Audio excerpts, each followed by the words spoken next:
Hi guys, my name's Saffy Sprocket and welcome back to the channel. This week I'm going to be showing you how you can motorcycle tour with very little money and very little time. So let's jump in.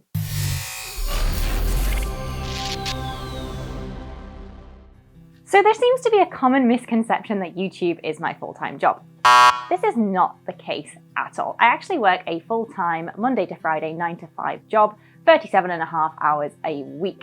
However, I get a lot of comments and people saying, how am I juggling this? How am I able to do this? So I thought I would make a video showing the practical steps that I do in order to juggle traveling around my full-time job.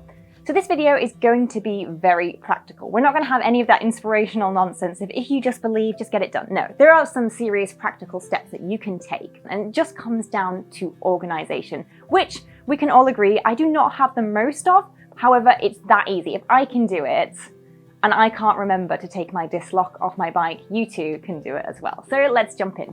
So when it comes to traveling, my priorities have always been to travel for the most amount of time for the least amount of money. And after 16 months of having my motorcycle license, I finally feel like I've cracked the code. So I'm gonna break this video down into 3 individual steps. Step 1 is deciding when you'll be traveling, when to book time off work, and when not to book time off work. Now, step 2 is deciding on the type of accommodation we're going to be using whilst we're traveling on the road and what types we can look at in order to bring the cost down as much as possible.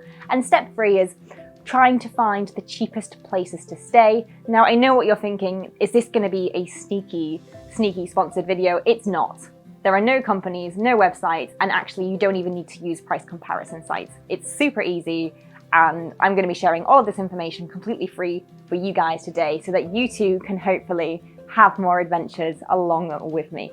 So let's jump in. Now I am going to caveat this advice with a lot of the advice that I'm going to be giving you today is going to be tailored to people that have 9 to 5 jobs Monday to Friday. If you do work shift work or you work in retail, hospitality, or any kind of industry where your shift patterns aren't consistent, obviously it's going to become a little bit more difficult. And if you do have families and pets, obviously I can sympathize that it's not going to be as easy for you guys if you have other obligations. But if you are, fortunate in the situation where you don't have a lot of responsibility and you do just work regular hours, but you do want to travel a great deal, this advice is going to be spot on for you guys. But that's not to say it won't help other people. It's just you have to be a bit more flexible in how you apply the information I'm going to be giving you.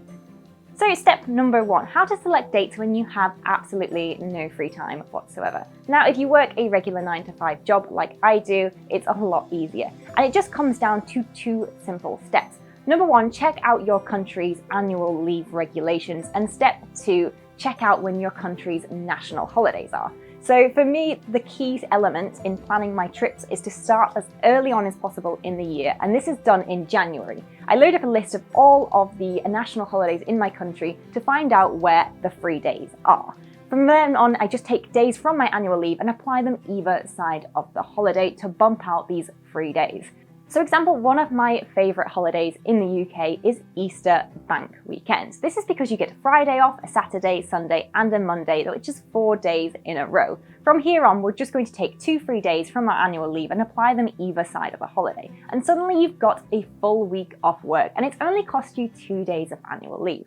So I then go ahead and run through every national holiday and apply the same process to maximise my time off. Now in the UK, we have the April bank holiday, May bank holiday, August bank holiday, and of course Christmas, depending on whether you want to travel in winter conditions. So after organising the dates for the 4 national holidays, you'll then find you have 4 weeks a year where you have almost 6-7 days off to go motorcycle travelling, and you will have used about 7 days maximum of annual leave, which means we still have about 18 days to play with.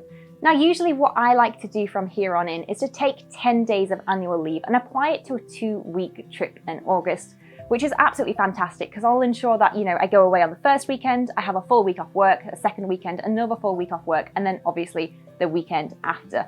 That is a huge time block to go motorcycle traveling. So if you do want to go abroad, this is a really good time to plan those kinds of trips. So far we have 4 4-week holidays spread out throughout the year, plus a huge 2-week break in the middle of summer, which is obviously the best time to go motorcycle touring. And after this, we're still left with an insane amount of annual leave. So then what I do with the remainder of my annual leave is that throughout the year, I will then go ahead and once a month book a Monday off work. Now I know what you're thinking, why a Monday and not a Friday? Well, that's because I work in an office that allows flexible hours, which means that I'll often preload my hours Monday to Thursday so I can take a half day on a Friday. This means once a month on top of the 4 trips that I have and the huge bulk 2-week trip. It also means once a month I can take a trip that's 3.5 days, which will go from Friday afternoon to Monday evening. So basically, that is a lot of traveling that you're able to cram throughout the year, whilst, not having to take a pay cut at work, and you're just simply using your annual leave. So step number 2, deciding on the type of accommodation you're going to be using on the road. Now, there are lots of different options available depending on your budget and preference. I like to chop and change throughout the year depending on things like the weather and also the budget that I have to play with for that particular month. However, there are some free, some low spend, and then obviously we'll look at the higher spend options as well. So there are 6 different types of accommodation on the road, depending on your preference, budget, and also weather conditions. So we'll just quickly run through those. Number 1 is camping. Number 2 is hosteling. Number 3 is couch surfing. 4 is sharing a hotel room with a friend. 5 is using an Airbnb, and 6 is just outright booking a hotel room. And obviously these all vary in price. However, not all options are going to be available at all times. So we do have to do a little bit of research with every trip to find out what the cheapest option available is, and also what you feel comfortable with as a rider. So obviously the cheapest type of accommodation is going to be camping. However, there are some upfront costs. For example, you have to buy the tents, the sleeping mat, the ground mat, the cooking equipment, the torch, anything you think may need to come with you. And then also there is the hidden cost of when you do load it up on the bike, you are going to be using more fuel to cart that nonsense around.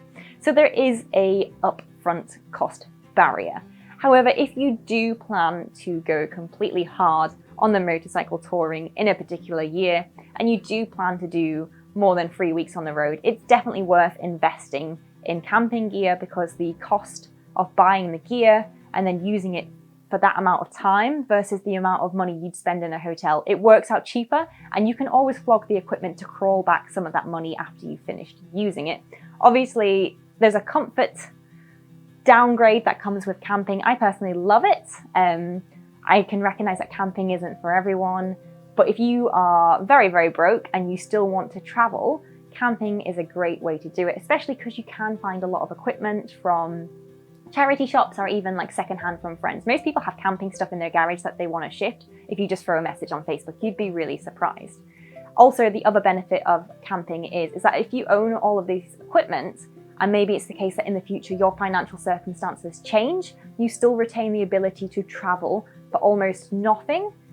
The idea of having to fork out for a hotel room when you're having particularly difficult financial situations is going to be a lot difficult to, I'm going to throw a tent on the back of my bike and go camping in the woods for one weekend for a break from life, So I personally always like to recommend investing in camping gear, because you never know where life will take you. And also you can do those last minute trips and not be hit hard by high room price hikes. Obviously, the other free option available is couch surfing. There are actually specific websites that you can do this. I used to do this all throughout my teen years in university, where I would just go stay on random strangers' sofas with friends. I used to travel all around Europe, relying on the couch surfing network. It was absolutely fantastic.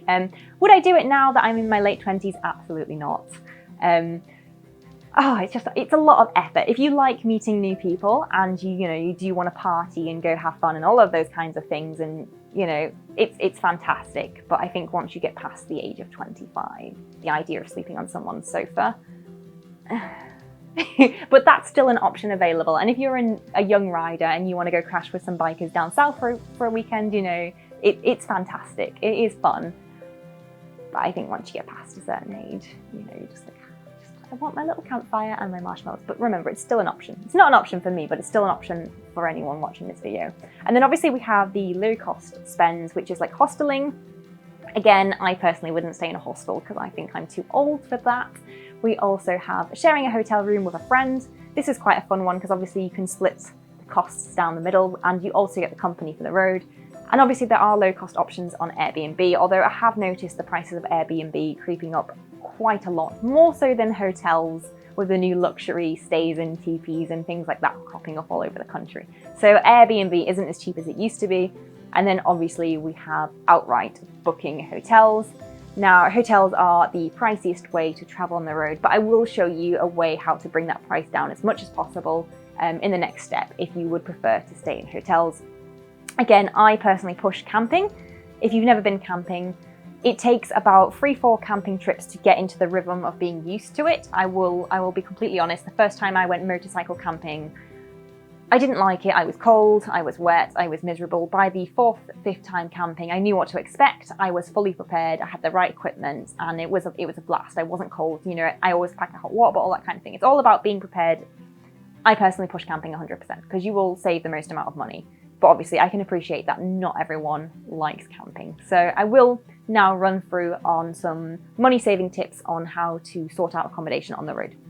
Step 3, finding the cheapest price on the road. Now, my best advice is to completely avoid money-saving sites, hotel sites, voucher sites, cheapest accommodation, blah, blah, blah, blah, blah, blah.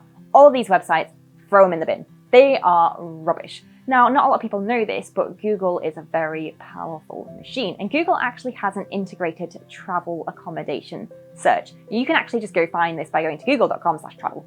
Google Travel scans through all of the cheap sites, every hotel site, and pulls all of that data through to one central location, which means that you don't have to individually check price comparison sites. It's all in the area, and it gives a list of the prices on individual websites as well. So rather than trying to do all this manual scraping and, you know, buying into these cheap deal websites, you can just basically check a directory, and it's that simple. So basically, in order to save money, ordinarily what I will do is I will set the amount of money I'm willing to spend on a trip. So maybe it might be the case I'm going away for 4 days and I only want to spend £100. I will basically look for the areas that fit that budget as opposing to picking a particular area and deciding that I want to go there. Unless I'm camping, because camping is a free-for-all. And if you're camping and you want to stay in a campsite, maybe you want access to hot showers, or maybe you want access to like Wi-Fi or whatever it is, Google Travel also registers campsites as well, and you can use the filtering system to help, you know, find the cheapest campsites on top of things as well. So it's really that simple. There's, you know, companies hate her. But yeah, we just bypass the middleman and go, you know, use Google's built-in travel directory. That's the cheapest way to find accommodation, and that's what I've been doing for the last 16 months. So usually I don't really know where I'm going to be holidaying until it comes to booking the accommodation, because I basically go where the cheap areas are, and that helps me plan more trips in the long run and save money. So you do have to be flexible on where you'll be traveling to. The last thing that I do like to do is, before I do book accommodation, if there's a particular spot that I want to go to, let's say I've seen a property in the Cotswolds, which is £15 a night, I know. So let's say I've seen a property in the Cotswolds, which is £15 a night, it's in budget, it's the cheapest accommodation available. Before I go ahead and, you know, book that accommodation, I do check the weather forecast. Like, is it gonna rain in the Cotswolds that particular weekend? Because if it's gonna be downpouring, I'll be like, you know what, it might be worth paying an extra £5 to go to the Peak District where it's predicted to be sunny, because I'll get more fun out of being dry and happy and zooming around in the you know, outside in the peaks than I would in the Cotswolds. So it's also important to check the weather forecast before you go ahead and book. There's no point booking cheap accommodation if you can't actually enjoy your holiday. So between finding cheap accommodation, deciding what area you're going to do, and having that flexibility, and also correlate that with the best weather possible, you know, that's basically how I go ahead and plan my trips. Obviously, if you're going to be staying in accommodation that's around £30 a night, your hotel rooms are probably going to be needing a lick of paint. However, if money is your priority, I'm fairly certain you can forego the free biscuits and coffee. And let's be honest, most of the time you're going to be spending on the road. So for me, I never really cared too much about the types of accommodation I was staying in, as long as it was situated in an area that was quite remote to protect my bike from theft, and it was near the area where I wanted to go. I was quite happy to stay almost anywhere. So obviously when it comes to accommodation, I chop and change throughout the year. I refuse to let myself book hotel rooms in summer because I personally think it's a waste of money. And I always think if I'm spending this amount of money on a hotel room for a single night, that would pay for a whole weekend at a campsite. So for me, I run the cost benefit analysis and it's not worth it. But obviously in winter, when I physically can't camp because of the risk of snow, hypothermia, getting ill, God knows what happens. Obviously I don't camp, then I will use accommodation because I don't really want to be a road risk for other people. And you know, the last thing I need is an ambulance because of an idiot decided to camp in -12, right? So that's, you know, that's how I decide on the types of accommodation I like to do. So there we go. There are all of my top tips for how to travel with very little time and very little money. And there's no sponsorships involved. It's just completely free information for you guys. I really hope that it helps more bikers travel on the road and have those adventures that I'm having. I know I get a lot of comments of people saying they really want to be able to travel like me. So, you know, this is how I'm doing it. And hopefully you guys can do it too. And if you do it, don't forget to tag me in social media posts because it would really make my day. I'd really like to know that I helped encourage more bikers to be riding on the road. Now, if you do want to help support the channel, you can hit subscribe, drop a comment, share, all that kind of malarkey. And if you want to buy me a cup of coffee on the road, I do have a sneaky Patreon link in the description below where you can drop a coin and I will blow it all on coffee completely because I'm a coffee addict. So until next week, my name's Saffy Sprocket. Stay crazy, ride safe, and I'll see you next week. Gonna go get coffee.